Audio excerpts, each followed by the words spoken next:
Bonsoir à tous, ravi de vous retrouver pour un nouveau JT sur Clermont Première. Voici les titres. Les proches de Wissam El Yamni continuent de réclamer justice. Une marche est prévue demain à Clermont en soutien aux jeunes habitants de la Gautière décédés après une interpellation musclée. Grève surprise chez les personnels de la clinique des Chandiaux à Clermont ce matin. Ils s'opposent à un plan social. Et puis avec notre invité, Jacques Doplat, directeur du centre Jean Perrin et chirurgien, nous reviendrons sur la polémique du moment autour des prothèses PIP. Une nouvelle marche de soutien donc est organisée demain en début d'après-midi à Clermont-Ferrand en hommage à Wissam El Yamni, cet habitant de la Gautière décédé dans des circonstances troubles après une interpellation policière la nuit de la Saint-Sylvestre.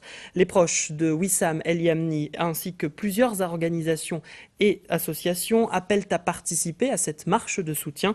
Par ailleurs, pour éviter tout affrontement, la préfecture vient de décider d'interdire le rassemblement prévu au même moment par une organisation dite d'extrême droite en soutien aux policiers. Le point avec Cécile Finot.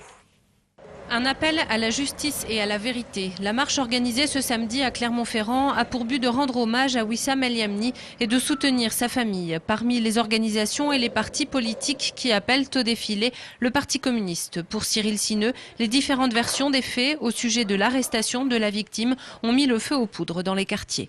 C'est malheureusement le symbole de ce qui se passe dans les quartiers populaires de plusieurs villes. Il y a des relations entre les jeunes et la police qui sont évidemment des relations très difficiles, qui sont aussi beaucoup faites de stigmatisation. On a vu avec le déploiement policier que c'était toute une population qui était victime des agissements de certains individus, mais aussi victime d'un bouclage policier absolument effarant. Le bloc identitaire Auvergne avait prévu un rassemblement de soutien aux policiers samedi à 14h30, mais le préfet de région a décidé d'interdire la manifestation de ce mouvement politique. Claude Jaffrès est indigné. Je trouve que c'est purement scandaleux puisque nous faisions un rassemblement tout à fait pacifique, ce n'était pas un défilé, c'était un rassemblement avec le dépôt d'une motion de soutien aux forces de l'ordre et aux pompiers. Et cette action est considérée comme un trouble à l'ordre public, alors même que des quartiers nord se déroulera à peu près au même moment une manifestation, semble-t-il, en direction du centre-ville. Et bien voilà, on les laisse défiler tranquillement jusqu'au cœur de la ville, c'est quand même très inquiétant. Le préfet opte donc pour la prudence maximale afin d'éviter tout débordement samedi dans une affaire déjà sous haute tension. En bref, une information qui devrait concerner tous les usagers des transports en commun à Clermont. Des perturbations sont constatées sur le réseau T2C depuis 17h tout à l'heure. Perturbations qui devraient se poursuivre durant toute la soirée. On parle souvent des grèves dans les hôpitaux publics, mais dans les cliniques privées, il y a aussi des mécontents. Ce matin, la moitié du personnel de la clinique des Chandiaux à Clermont a débrayé pendant 1 heure. Une grève surprise pour dénoncer un plan social qui prévoit le licenciement d'un tiers des salariés des Chandiaux au nom d'une réorganisation au sein de toutes les cliniques privées auvergnates appartenant au groupe Vitalia. Ariane Monfray et Philippe Robert.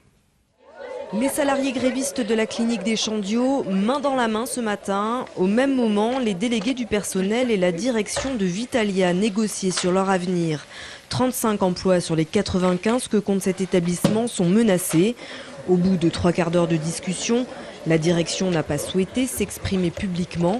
Les salariés ont de leur côté enregistré quelques satisfactions.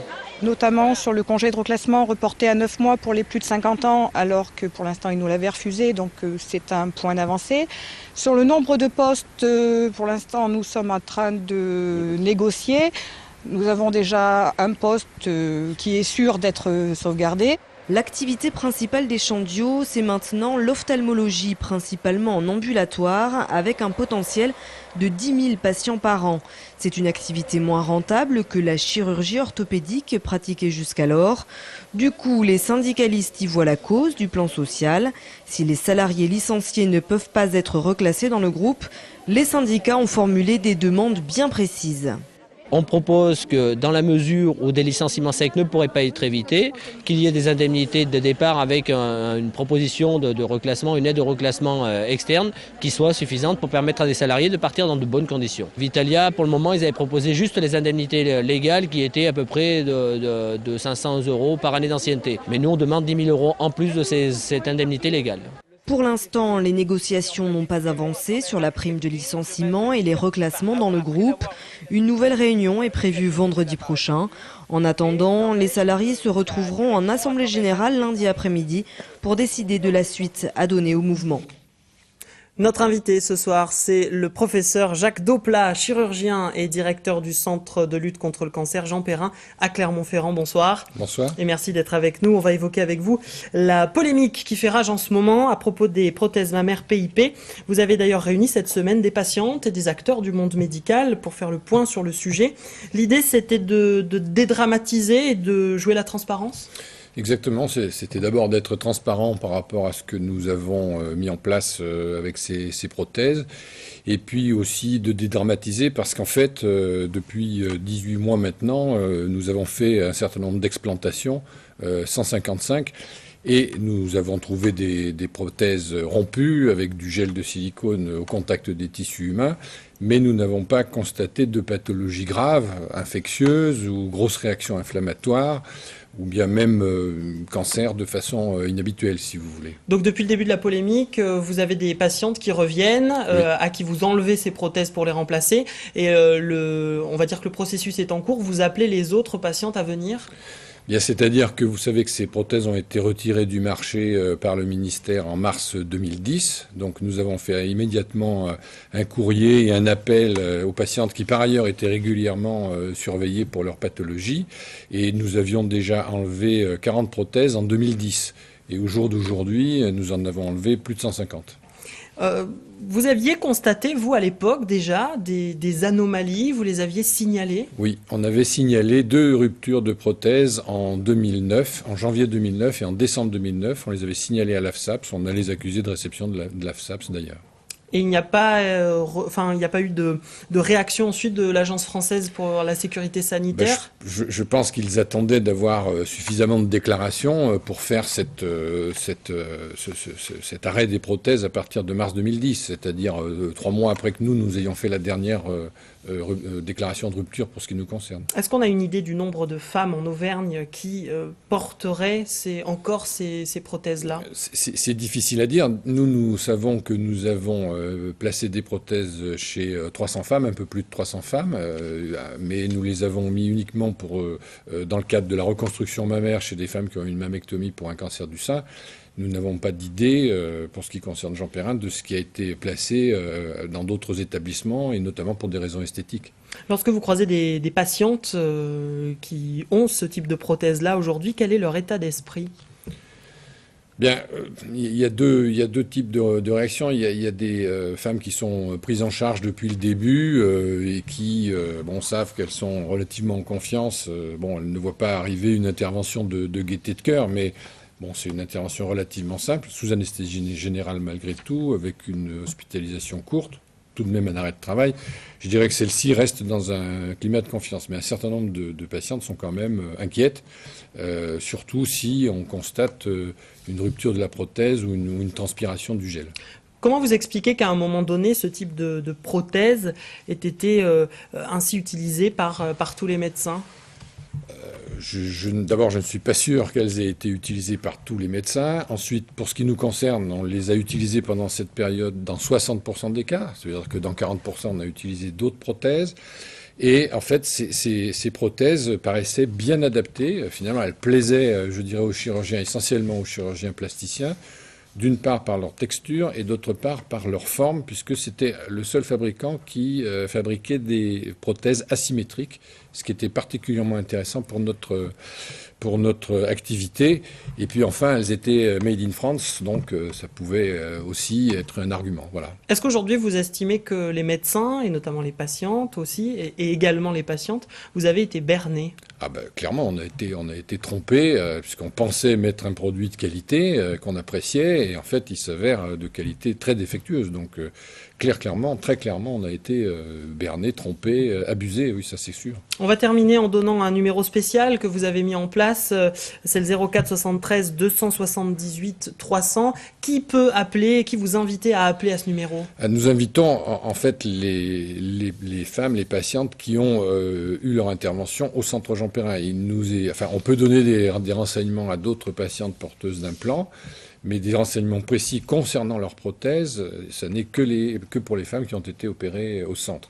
Et nous ne pouvons prendre en charge, notamment pour les explantations, que celles qui ont été opérées au centre, parce que notre mission première, c'est tout de même de prendre en charge des femmes qui sont malades et qui nécessitent une intervention pour leur cancer du sein. Jacques Doplat, merci d'avoir été l'invité de ce journal.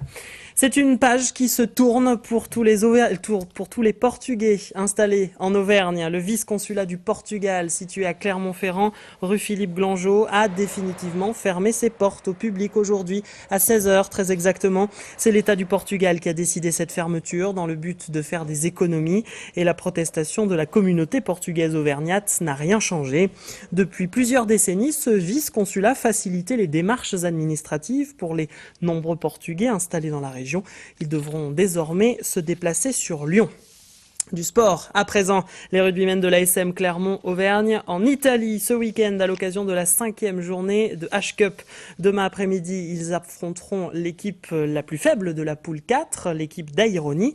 Les Clermontois qui se sont déjà inclinés à 2 reprises en H-Cup cette saison n'ont plus le choix. L'objectif sera de prendre notamment le point de bonus offensif, ce que n'avaient pas réussi à faire les Anglais de Leicester lors de la première journée face à Aironi. Écoutez David Scrella. Ils ont marqué des essais assez rapidement, puis après je pense qu'ils se sont peut-être un petit peu relâchés, un petit peu de facilité, et puis ils n'ont pas réussi à marquer ce 4e essai qui leur aurait permis de prendre ce bonus. Donc voilà, contrairement aux Irlandais qui eux tout le temps ont mis la pression sur cette équipe, qui ont marqué des essais et qui n'ont pas lâché le rythme du match. Voilà, donc on est prévenu, on sait qu'on va être attendu là-bas. Pour eux c'est vraiment un gros match de nous recevoir, donc voilà, ça va être encore un match de Coupe d'Europe de haut niveau, donc à nous d'être prêts pour faire un bon match, quoi. Des propos recueillis par Martial Delecluse. Aironi ASM, c'est donc demain à partir de 14h30. Autre rendez-vous important pour le sport professionnel auvergnat ce week-end, le match Clermont Foot Auvergne-Amiens, demain également à 14h50 au stade Gabriel Montpied pour la 19e journée de Ligue 2. Et puis en basketball, championnat de Pro B, la Jeanne d'Arc de Vichy accueille Fos-sur-Mer demain soir à partir de 20h.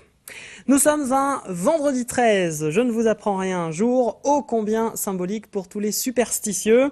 Si certains ont pris soin d'éviter les échelles et de ne pas renverser du sel depuis ce matin, d'autres en revanche se sont rués dans les points de vente françaises des jeux pour gratter quelques tickets ou remplir une grille de loto. De quoi faire les affaires des tabacs presse et de l'État aussi au passage. Illustration à Chamalières avec Philippe Robert. Ouvert depuis 7 heures, ce bar tabac PMU et point de jeu en tout genre connaît une affluence inhabituelle ce jour. Vendredi 13 oblige. Par rapport à d'habitude, ça a été le double. Donc voilà, donc il y a 3 vendredis 13 cette année, donc c'est une chance. Une chance pour la buraliste et les clients eux aussi espèrent que cette date leur apportera le bonheur de pouvoir gagner. C'est vendredi 13, donc bon, on va en profiter. C'est un jour de chance. Les temps sont durs. Donc s'il y a moyen de gratter quelque chose. Alors pour empocher les 13 millions du Super Loto ou le jackpot à l'euro million, on touche du bois et on compte sur un coup de main du destin. Ouais, on verra bien, hein. Peut-être que ce sera le bon jour. Et puis l'on gratte, les Auvergnats d'ailleurs étant plus gratteurs que dans le reste de la France, pour un gain immédiat, mais pas assuré un vendredi 13. Eh bien, il n'y a rien, comme d'habitude. Bien le vendredi 13, bien. Et puis l'on joue en rêvant un peu à ce qu'on fera d'un gros pactole. Je m'en vais, je donne pas mon adresse, je donne pas mon nom et je m'en vais.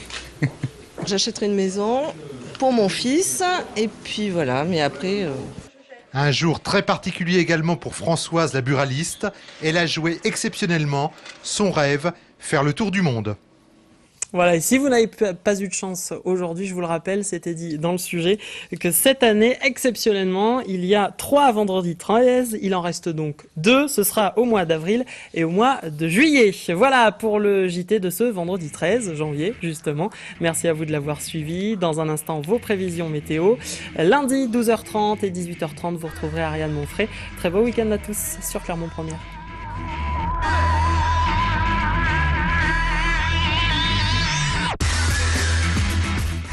Toute l'actu locale est aussi en ligne. Retrouvez votre JT sur clermontpremière.com.